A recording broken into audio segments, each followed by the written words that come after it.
Hello everyone and welcome to another Total War Warhammer online commentary. In this battle I'm going to be playing the Greenskins and I'm going to be facing off against the foul beastmen.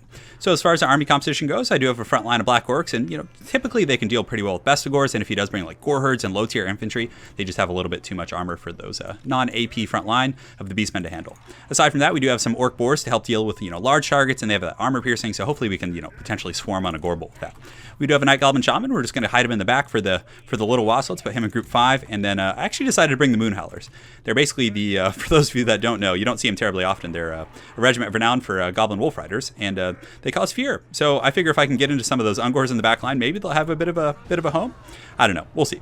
But anyways, as far as my opponent's army composition goes, he does have some Gores up here on the high ground. He has the Eye of Morsleep, several Gore Bulls, darn.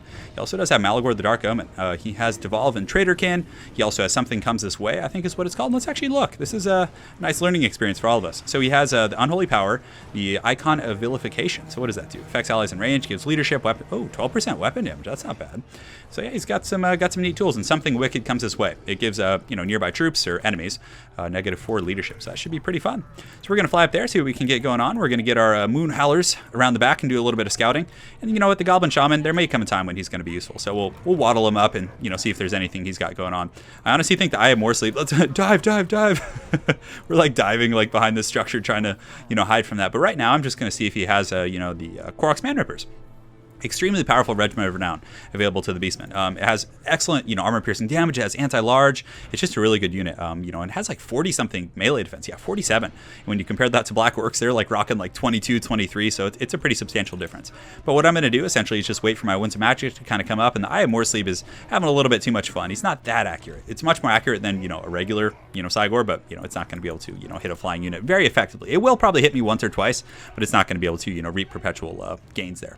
So he's got a front line of Gore Herds with shield, so he's definitely going to be getting his money's worth from these Minotaurs. So the Butchers of Kalkengard, the Eye of Morsleep here. My opponent wisely started to target some of my other units there. So let's actually get these guys up and around the side here, and I'm waiting for this to fill up, because if you really want to optimize your Winds of Magic, you want to wait for it to be 30 essentially, and then from there you're going to net a little bit more Winds of Magic in the overall game plan. So we do have about 6 more seconds here, give or take. Our forces are advancing up the hill. We're taking a little bit of fire here, but honestly our Goblin Archers are going to be able to take care of the Eye of Morsleep very effectively.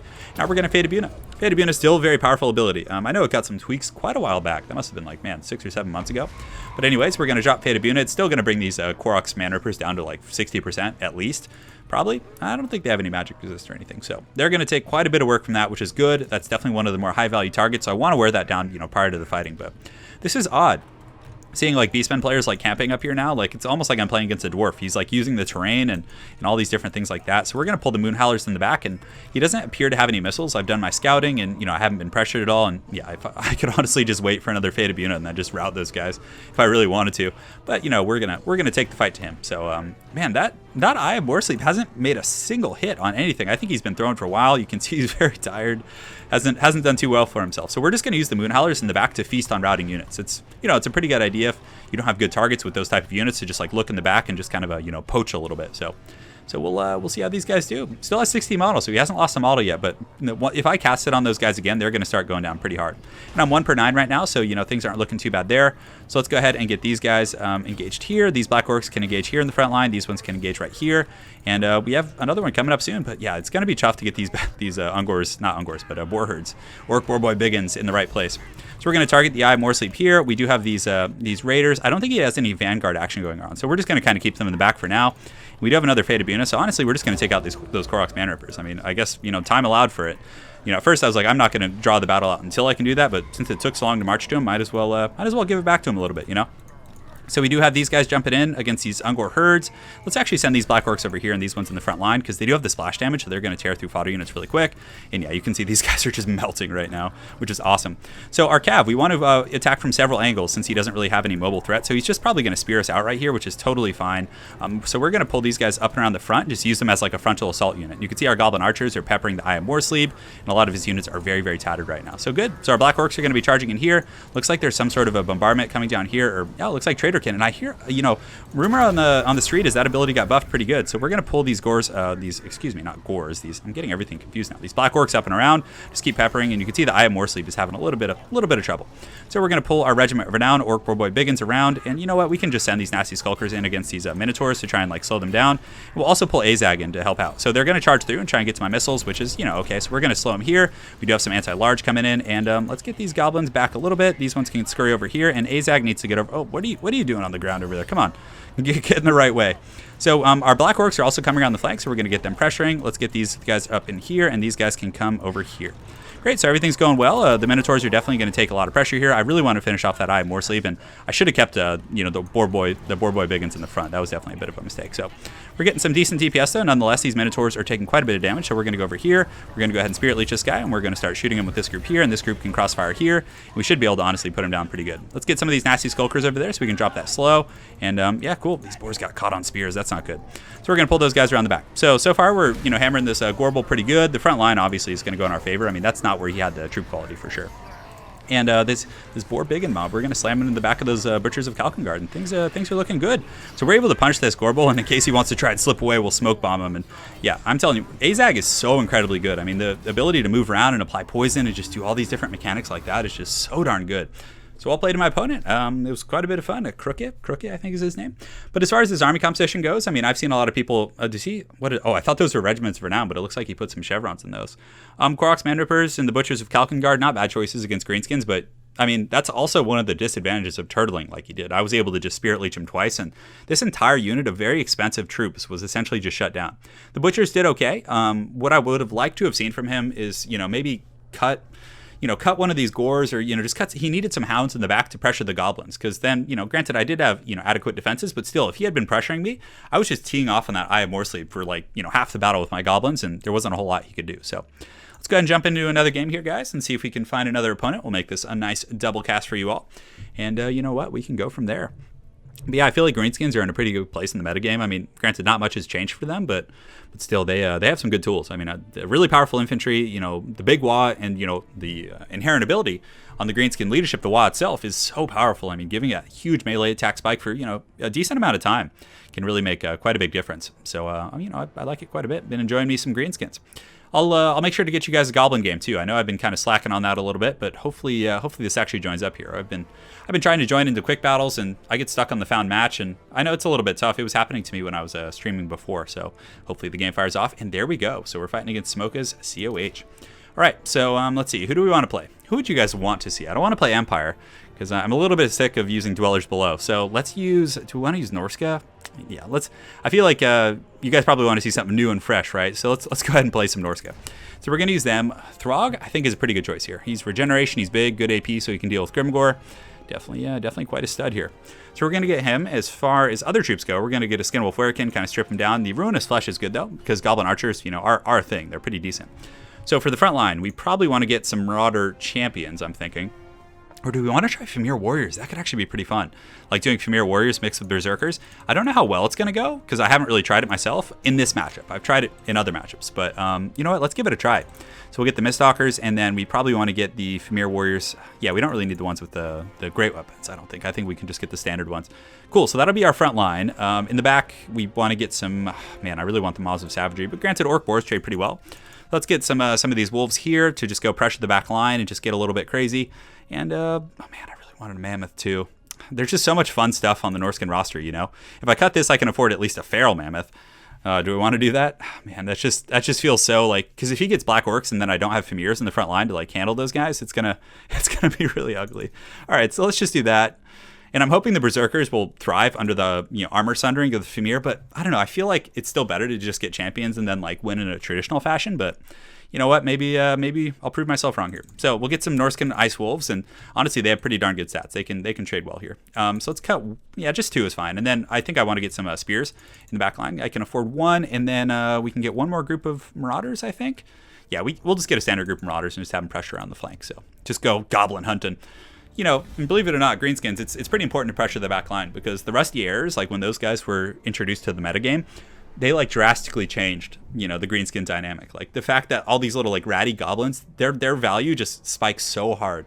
The fact that, the armor can be sundered from a missile unit like that, it's really, really good. So So yeah, let's see how these Premier Warriors do. Hopefully they can hold up and do well for themselves. But I like Premier Warriors quite a bit. They're fun. When I first saw them, I just thought they were kind of underwhelming compared to the Skin Wolves, but you know, once they had some cost adjustments to the Skin Wolves, they became, in my opinion, a little bit more viable. But granted, they were always viable, but I just didn't know what I was talking about initially. But you know what, guys, we're gonna have some fun. Good luck to my opponent. Hopefully it's not a super long loading session. It is the downside of these live battlecasts is we gotta wait for the loading. But you know, personally, when I watch other YouTubers, I love watching live battles. It's fun, you know, seeing like how they micro and kind of the thought process behind things, and you know how they path their units, how they deploy their formations. You learn a lot of like tips and tricks, at least you know from my experience. But I mean, it's nice to see cinematic charges and slow motion, but personally, I prefer this. But you know, everyone's got their own thing. But guys, I will be starting to live stream again. Starting in September. It'll be like around September like 13th or 14th most likely will be my first live stream back, because unfortunately you know, I got to go back to the States. I've been out here in Poland for a couple months, but I'm only allowed to stay for you know 3 months on the tourist visa. So all right, guys, here we go. It's showtime, so let's do it to it. We're gonna have a big old party here. It looks like my opponent's about to load in, and the Premier Warriors are ready to go. So, and you know, if he does bring like a Savage Orc front line, we're just gonna have a good old fashioned bloodbath. So you know, either way, it's all fun, guys. Put the Brutes of the Hound right there. We'll set these guys up like so, and let's put our elite ones. I kind of want to do like a flank with them since they're stealth. It's like so tempting, you know. But we're gonna put them right here like that, and Throg Daddy can sit in the back, and his Skin Wolf Wear can pet. We'll put some spears here to kind of help out against Boar Boy Big in flanks, and these guys can kind of sit in the wings and go up and around. Excuse me. And we'll get these wolves and put one on each side and just, you know, get a little crazy. It's gonna be fun. But army size. So he's bigger army, you know, to be expected. Premier Warriors are very expensive and very low density. What do they come with, like 12 or something? So let's go ahead and push over the hill and see what we got.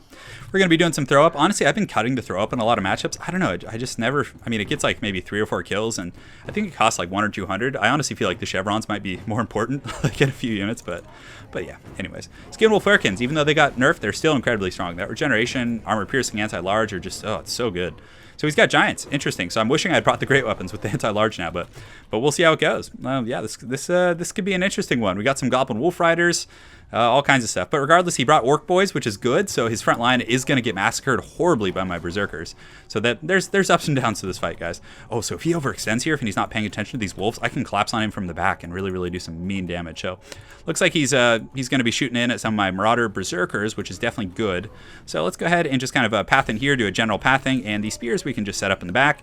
And the Frost Hounds, can we just like clip in here and get these guys? Let's see if he's paying attention. He is pushing some Orc Boys out. For his leadership, he does have a Night Goblin Warboss. Interesting. You don't see that guy terribly often. Come on, get in there. If he doesn't have it on the right mechanic, we might be able to cheese something out right now. So we're squeezing in there. Oh, what are these? Oh, they're Night Goblins. The plot thickens. I was saying his army did feel a little bit small, so we're going to do a little bit of a evasive maneuver right there and hopefully be able to get out of here. So cool. So let's go ahead and just advance in here and see what we can run into, guys. So we're going to kind of sit in the back, and now that these guys are like, you know, over here, we should be able to push them down. So let's pull these guys around the back, and good. We can collapse on those Morgrim's Mangy Marauders, which are a pretty good unit. Great, so we're going to push these guys in here. We are getting some Fanatics thrown at us. He does have the Crimson Killers. So we'll get these guys pushing back here. And these hounds, we just got to look for the snacks in the back. And we do actually catch one of those groups, which is nice. Let's pull back here. And Big Daddy Throg can just, you know, start going after that Goblin Warboss. We also want the Skin Wolf Wearkin going after his lord if he's going to sit in there. Oh, and I totally forgot a caster this time. That's pretty bad. So our Skin Wolves are chasing back here, but, or excuse me, our Fluff Wolves. So we're going to put that group on these guys. And everything seems to be going to code. I mean, that's a big mistake, his Warboss. I have a bit of a noob blob here, which is, you know, a little bit, it hurts my soul seeing it. But we're going to push into the back here, get these Familiar Warriors kind of punching out some of these Orc Boys. These guys are taking a beating because they're fighting giants, but nonetheless, they're giving it back a little bit. Some of our Marauders were able to intercept some Orc Boys, but really we were able to chase down his back line and apply some really good pressure. And you guys can see his boss is already dead. So we're just going to go chase down his giant right now. The Spear Blob, we can go ahead and pull these spears. Let's pull them over here. And these Familiar Warriors, we can get these guys and the Marauder Berserkers chasing in the back line. So how many, does he have 3 Night Goblin Shamans right here? So he has sneak, oh, okay. I've actually been seeing people do this. They use 3 Night Goblin Shamans so you can perpetually have those buffs, like non-stop. And they're so dirt cheap, they're like 300 or something. So that's actually, it's kind of a cool, innovative thing. So we'll get the spears kind of engaging on the giants here. Everyone's fighting for the most part, so we should be able to kind of smash on those guys. The Familiar Warriors on the far side are crushing it. Check these guys out. They got some funny attack animations. I have a feeling it's going to be pretty much the same as like some of the larger Lizardmen units, but nonetheless, a lot of my opponent's army is starting to break here. So yeah, that should be it. I mean, the giant losing, he charged in that Night Goblin came in with some you know, mean intentions, but man, he was in the wrong neighborhood for sure. And Throg is actually really good against large targets. He does actually advantage at large. Let's have him throw up on a giant. That'd kind of be funny. Skinwolf Erkin in here also, surrounded by spears. He does still have some black orcs and other guys, so let's actually get around the back, see if we can slam into these guys. Let's send these wolves to go finish off those, and looks like they just had a death fart right there, just letting it all out before they die. So Throg and company are doing well. Skinwolf Erkin's taking a little bit of damage, but these Berserkers coming into the back of these Crimson Killers should be able to break them. Let's pull some of these guys over here as well and just kind of sandwich the last of their forces. Great, so those nasty Skulkers are pretty much done for. Let's keep chasing down routing units. We definitely won that pocket over there, so we'll just get the last of our units coming in hot here. Throg's still in really good shape. Giants really taking a ton of damage from those spears. That's kind of the problem. You definitely want to keep him like with your main core, and his forces were really kind of stagmented, or segmented? Yeah, staggered is what I meant to say. Just kind of combined two words there, but it looks like my opponent left the game, so yeah, we were able to do it. But this is an interesting thing. I don't know, did some YouTuber show this or something? Because I've seen like 3 or 4 people do this. They get like you get 3 Night Goblin Shamans, you get sneaky stabbing on each of them, and you're just like cycling it nonstop across all your units because it's so dirt cheap. And you know, subconsciously I didn't bring a caster, and you know, during the battle I was actually like, oh, that's so bad. But usually I don't bring casters against Greenskins because of sneaky stealing. It's just so inefficient. But yeah, that was funny that I subconsciously didn't bring one. But yeah, well played to my opponent. I mean, the front line worked. Berserkers cut up the Orc boys.